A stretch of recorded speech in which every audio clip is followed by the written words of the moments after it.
aí, galera, beleza? Sejam muito bem-vindos ao canal.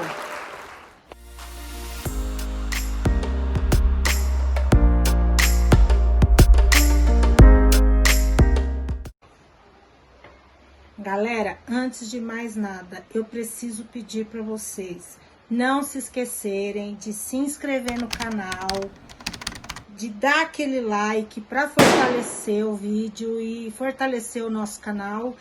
E para você comentar, não esquece de comentar. Quando você comenta, eu não canso de dizer isso para vocês. Quando vocês comentam, eu entendo que vocês estão gostando e aí eu tenho propriedade para continuar gravando os vídeos. Outra coisa, compartilhe esse vídeo com pessoas que você entende que precisam ouvir essa palavra, ok? Gente, antes de mais nada, releva, porque está chovendo, faz barulho, não tem como não fazer. Mas, voltando ao nosso assunto, eu quero falar com você nessa noite a respeito de sonhos. De que muitas vezes eu e você, a gente abre mão de viver os nossos sonhos por conta da situação que a gente está vivendo na nossa vida. Eu ia ler um versículo, mas eu não vou ler esse versículo. Eu vou contar essa história para vocês de maneira rápida. Quero falar com vocês nesse dia a respeito de José. E quem foi José? José era um dos 12 filhos de Jacó. E era o filho preferido dele. Ele não disfarçava para ninguém isso. Tanto é que ele deu uma túnica mais bonita para José. E isso já tinha gerado um ciúme, uma situação muito ruim entre José e os irmãos dele. E José um dia sonhou e contou aos irmãos que ele, de certa forma, no sonho, ele queria dizer que ele ia ser maior que os irmãos. Os irmãos ficaram loucos, não aceitaram o que José estava querendo dizer. Como assim você vai ser maior que nós? Não parando por aí, José teve outro sonho que ele resolveu contar para os irmãos e dessa vez contar para o pai e para a mãe. Ele disse que no sonho ele sonhava que o sol e a lua se prostravam diante dele e que 11 estrelas também se prostravam diante dele. Os irmãos, quando ouviram, ficaram mais loucos ainda. E o pai disse para ele: menino, que sonho é esse? Você está querendo dizer que a gente vai se prostrar diante de você? Você está ficando louco? Por conta desse sonho, os irmãos de José ficaram tão enfurecidos que eles resolveram pegar José e matar José.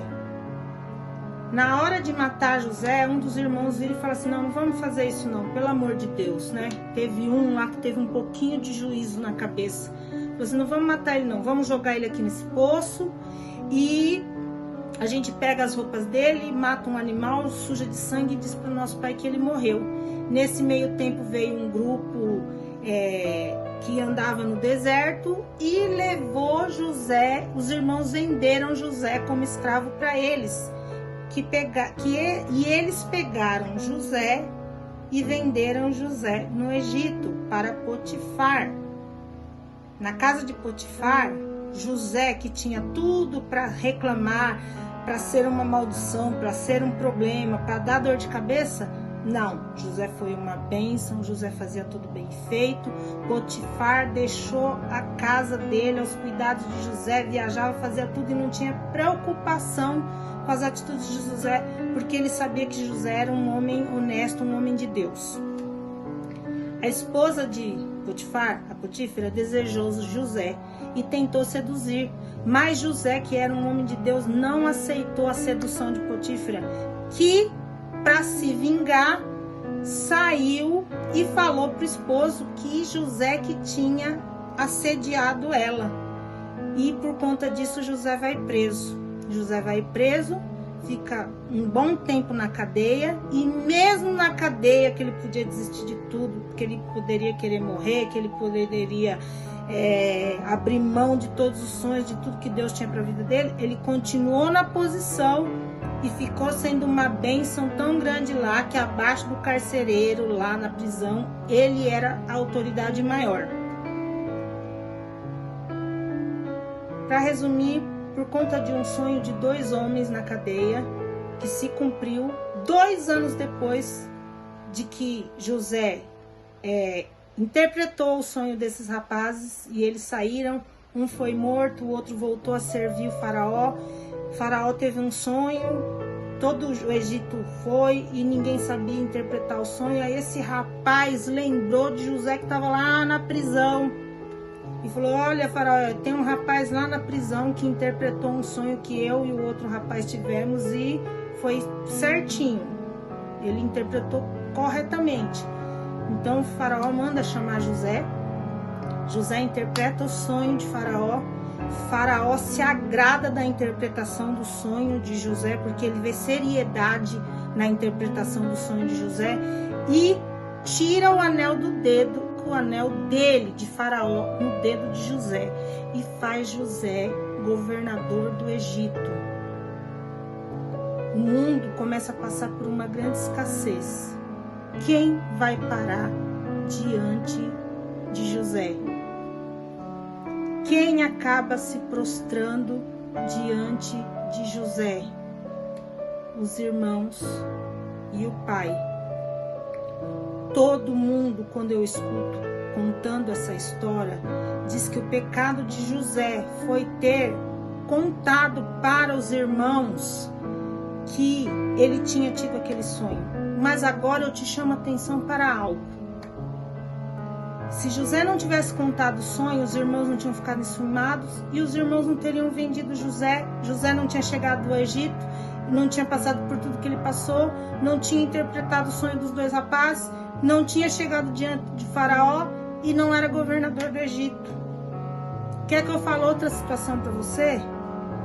Judas traiu Jesus Cristo. Meu Deus, coisa terrível. Foi terrível.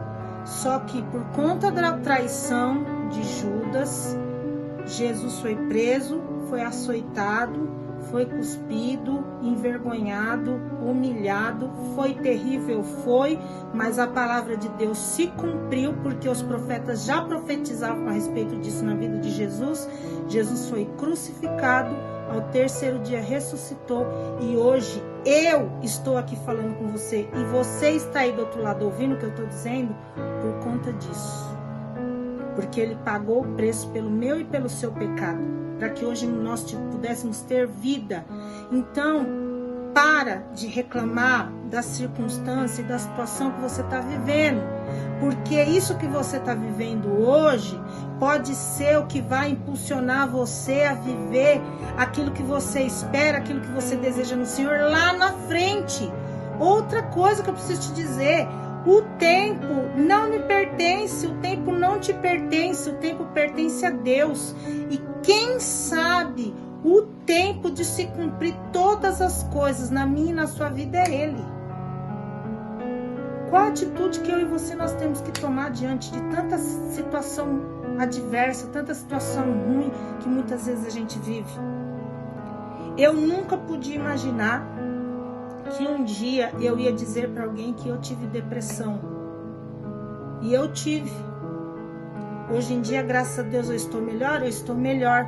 Mas hoje eu percebo que Deus permitiu que eu tivesse essa depressão, para que eu tivesse coragem de tomar atitudes e fazer coisas na minha vida que eu não tinha coragem de fazer antes, se eu tivesse ficado no comodismo. Vocês estão entendendo que às vezes Deus, ele precisa tirar eu e você do comodismo que a gente está vivendo, porque se ele não fizer algo, eu e você vamos continuar naquela mesma vidinha pacata de sempre. E ele tem coisas maiores para mim e para você. Então que você entenda hoje que se você está passando por uma situação difícil, ou que algo não está sendo favorável na sua vida, para de reclamar, para de achar ruim e começa a prestar atenção se de repente isso que você está passando não tem a ver com algo que você pediu para Deus, e que isso está te preparando para viver aquilo que Deus tem para sua vida. O que diz, se eu e você vamos viver os nossos sonhos, somos nós mesmos. Qual a atitude que eu e você vamos tomar? Nós vamos desistir ou nós vamos avante? Jesus podia ter desistido, ele não desistiu. E olha tudo que ele passou. Olha tudo que ele sofreu. José sofreu muito, mas nem se compara o que Jesus passou. E Ele não desistiu, Ele não abriu mão de mim e de você. Então que hoje você entenda que tudo coopera para o nosso bem. Amém? Que Deus abençoe você e que essa palavra marque e transforme a sua vida em nome de Jesus.